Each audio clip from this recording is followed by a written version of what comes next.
I work the graveyard shift at a local shipping warehouse. Most of my job is counting inventory, making sure all shipments and items are accounted for and are tracked through the whole organizing process. Every once in a while I'll have a coworker on the same shift as me, but usually it's just me. This night was no different than any other. I got to the warehouse and checked in with my manager, who locked up the place and left me to it. I started doing my typical routine, checking all the shipments that came in during the day. As I did, in about an hour into my shift, I passed by a door that I noticed was cracked open. Like it was closed, but just not latched into the doorway, so it was sticking out a little bit. This specific door was on the back of the building, usually where truckers would enter from. I opened it and looked out, seeing an empty and quiet lot outside behind the warehouse. Nothing really to see at all. I figured my manager must have just forgotten to lock it. I didn't have the key to any of these sort of side access doors, so I couldn't lock it or anything. But honestly, I didn't really care. It just wasn't a big deal. At least not for me. I shut it behind me and went back to counting inventory. I was working pretty quick, getting through a decent amount, making it to the next aisle of shelves when just from the corner of my eye it looked like something moved at the far end of the hallway. I immediately looked up, but nothing was there. What it looked like, again from the side of my vision, was someone running across the opening of the hallway back there. I thought it had to be some weird trick my mind was playing on me, but it still got my heart pumping for a moment. I shook my head and rubbed my eyes, wondering what was up with me. I debated whether or not to check on it, but initially I decided not to, just because it would slow down my workflow to walk all the way down there, and because I was 99% sure it was nothing. Like things like this happen all the time, thinking you see something in the corner of your eye, and every other time it ends up being nothing. So why would this be any different? But as the minutes passed, I couldn't shake the small feeling that it could have been someone. I sighed, somewhat disappointed in myself for being so unnerved by this, and walked down to the end of the hallway. This section I never really go to because it has nothing to do with my job. It's just a bunch of shelves full of large pallets, already prepped to be shipped out of the warehouse. Because I don't work in there, most of the lights were off. I just stood in the hallway and looked into the large dark room for a few seconds, waiting to see if I saw anything move, but nothing did. I left the hallway and went back to work in the same spot I was before. I don't know if it was because of that small situation, but it felt like I just got hit by a wave of exhaustion. Suddenly I was tired and not wanting to work as quickly as I was just a few minutes before all this happened. I wanted to finish this aisle before taking my break though, so I kept working. But not even 5 minutes passed before I suddenly noticed something in the side of my vision again. I jolted my eyes toward the end of the hallway. I swear it looked like a figure or someone was leaning out from behind the corner like they were watching me. But now nothing was there. This time I immediately dropped what I was doing and hurried to the end of the hallway. Again though, it was dark and I really didn't see anything at all. I called out, not really expecting any response, but figured it was worth a try. So I waited a few seconds, then walked further into the room. It was so quiet, every step I took echoed all the way through the warehouse. I stopped about halfway through and looked around. As I stood there, I felt an incredibly disturbing and unsettling feeling of being watched, and not being able to see anything only made it worse. I hurried back to where I came from, making it to the other end of the hallway before I glanced back one more time. The darkness in that room gave me chills. I started to walk away to go back to work when a sudden, extremely loud thud rang through the warehouse. It was metallic, like someone banging metal against one of the large shelving units. Afterward, there were a few seconds of silence, only filled by the faint echoes lingering through the room before there was another thud, quieter this time, like a repeated tapping against the metal shelf. It was like they were trying to get my attention to lure me back into the dark room. But knowing this had to be a person now and being completely horrified, I ran away.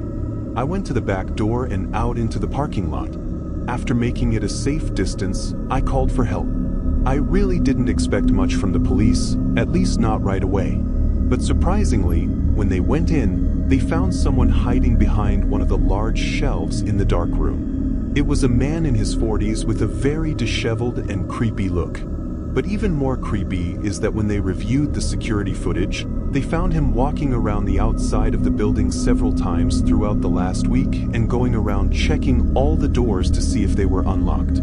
All of these nights, I was alone inside the warehouse, sometimes just on the other side of the door from him. From the short amount that I saw him get dragged out of the warehouse and into the cop car, the guys seemed pretty unhinged and crazy. I don't know if they ever really figured out what he was trying to do, but just thinking about him trying to lure me into the room still makes me really uneasy.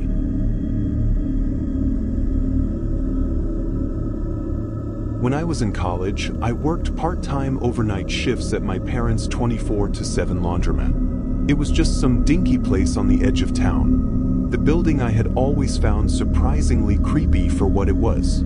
Something about the place being really old and the machines constantly humming in the background was just unsettling. I still thought it was better working at a place my parents owned over anywhere else though.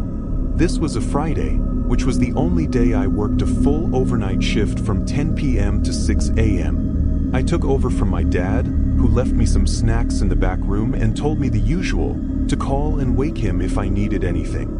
There were still a few customers trickling in for the next hour, so I stayed behind the counter and made sure it all ran smoothly. By midnight, everyone was gone and all the machines were left empty. I waited behind the counter for another 15 minutes, just sitting on my phone and waiting a bit longer before doing any of the cleaning tasks.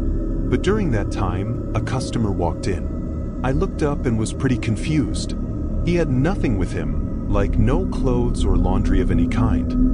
And he had a thick hoodie with the hood over his head and hands in his pockets. I said hello, but he didn't look at me or say anything back.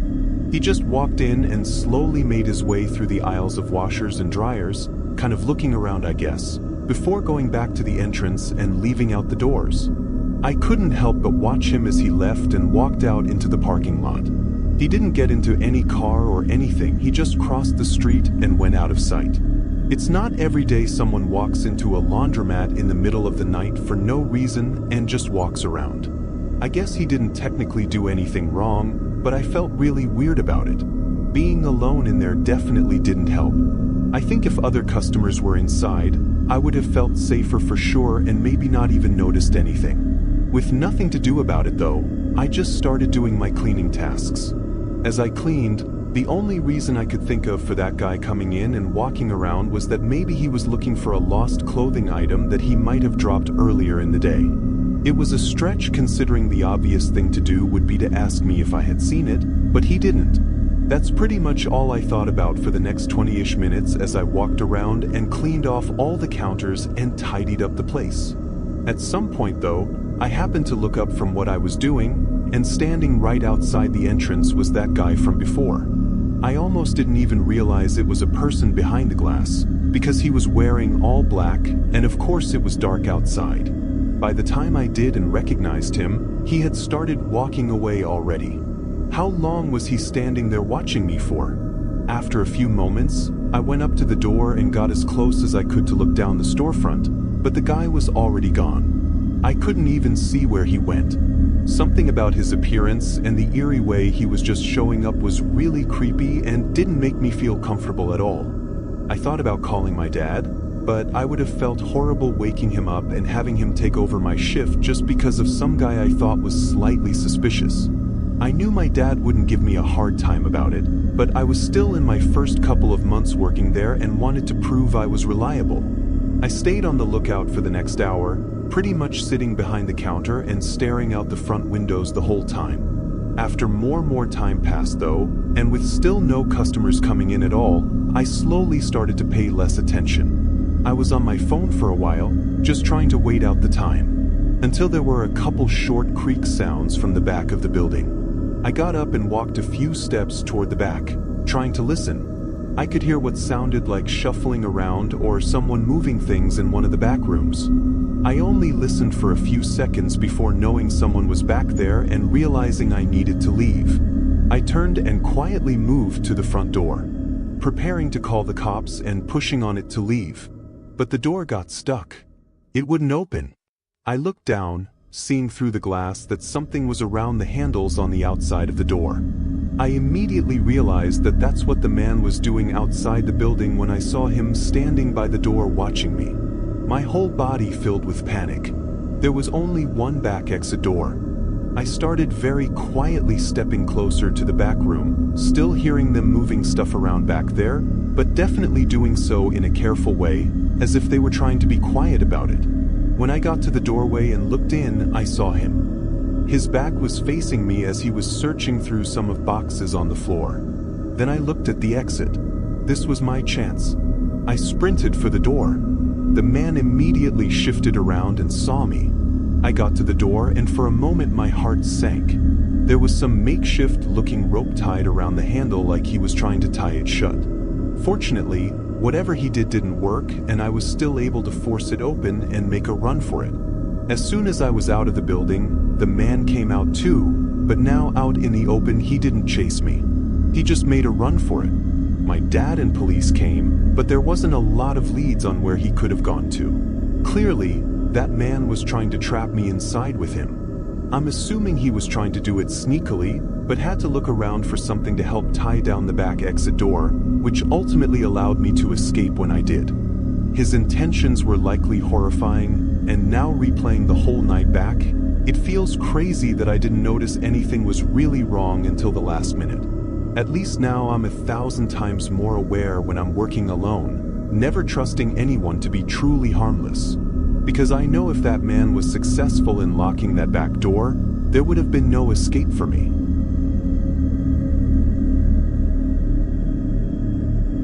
For a few years, I had a gig at a private company as a data entry clerk. It was your typical low-tier job that wasn't too well respected at the workplace. The managers were constantly adding on more work that I wasn't even supposed to be doing under the data entry title. But I was young and this was my first real job, so I just went with it. Now the office was on the 5th and top floor of a large office building, in a small business center situated in the suburbs, right outside of the city. Company only had the 5th floor, and the other floors were rented out to different businesses. As far as I knew, all these other businesses were service-based, so their offices would empty out by 5 or 6 every night. Ours was the only one that sometimes had people work later. As the data entry clerk, and basically doing every other odd job as well, I was often the one to stay late some nights, with whatever busy work that needed to be done. I made the least at the company, so paying me to work extra hours past closing wasn't a big deal to them. This night, my boss gave me a bunch of stuff to get done. He didn't even ask if I could stay late, he just assumed I was good for it.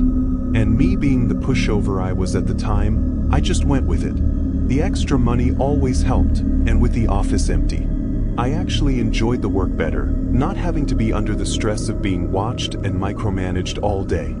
So come 6 o'clock, everyone else started heading home and I stayed to continue working. After 30 minutes, the main lights in the building turned off, leaving just the low power saving lights on. I sat at the computer, going through the motions and working at a comfortable pace for me. About 3 full hours went by. The building was dark and quiet, and I'd just been focused on my work when suddenly I heard something below me. Obviously, with a massive building and all the rooms in it, the sound was very muffled and echoey, but I thought it sounded like a door opening or closing. I looked up from my computer for a few seconds, listening to try and figure out what it could have been, but not hearing anything else. I just got back to work. I really didn't think about it all that much. I mean, I didn't think it was actually likely that it was a door that I heard, and was probably just the building settling and creaking. I didn't hear anything afterward either to warrant me to think any more about it. After that, I want to say 30 to 45 minutes passed. I had finished nearly all of the work I needed to get done. I think I only had about an hour worth of stuff to get done before I could head home. It was getting pretty well into the night though, and I felt my eyes getting sleepy. So I got up to grab a small cup of coffee from the Keurig that the office had by the entrance. I headed over and started the brew. And I don't know how I didn't notice it the whole walk up to the coffee station. But when I walked back to my desk, coffee in hand, I realized that the door to the hallway was open. This was the one in the back of the room that led to just the utility closet in the staircase that goes down to the other floors. That door was always closed because basically nobody uses it. Curious, I walked over to the doorway and just poked my head out and looked around. I saw the door to the staircase and the door to the closet both closed and showing no signs of anything. As I was over there though, I did feel a chill run through me and kind of fill me with an uneasy feeling. I thought it was probably just because of the dim lighting in that hallway though. At night, it was kind of dark and pretty creepy. I went up to the door to the staircase and looked through it, just double-checking, then went back into the room and closed the door behind me, heading back to my desk. I just had an hour of work left. If I could just get it done and get out of here, then there was no need to worry about anything. That door being open was really strange though, and I knew there was no reason anyone should be coming up here, or would have come up here and not said anything. I tried to keep working, doing my best to get it done quickly, but it was hard. Every couple minutes, I'd get that unnerving feeling that I was being watched. I'd lift my head up from the screen and look around, only to see nothing. It started bothering me. I knew it was taking away from my focus and making everything take longer, but at the same time the feeling was so strong I couldn't help but look up every time. This went on for 30 minutes, but then as I was looking at the screen, everything around me went dark. All the dim overhead lights just suddenly shut off. Only the pale white computer screen illuminated the area around me. Everything else was pitch black. I immediately swung my head toward the other side of the room where I knew the light switches were, standing up to hurry over there, but stopped before I could even take a step.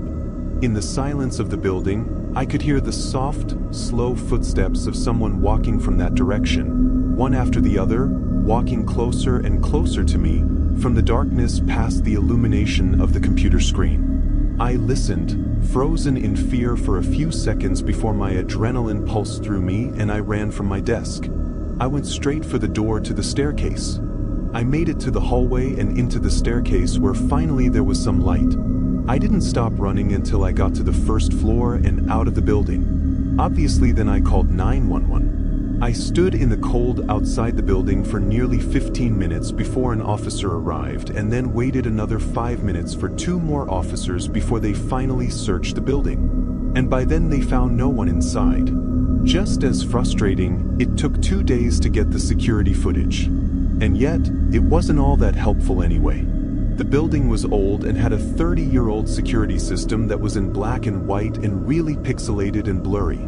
Too much so to see anything. All they knew is the person entered the building around 2 p.m., saying he had an appointment with one of the other companies. Then he pretty much right away hid in the utility closet until everyone left. Except for me.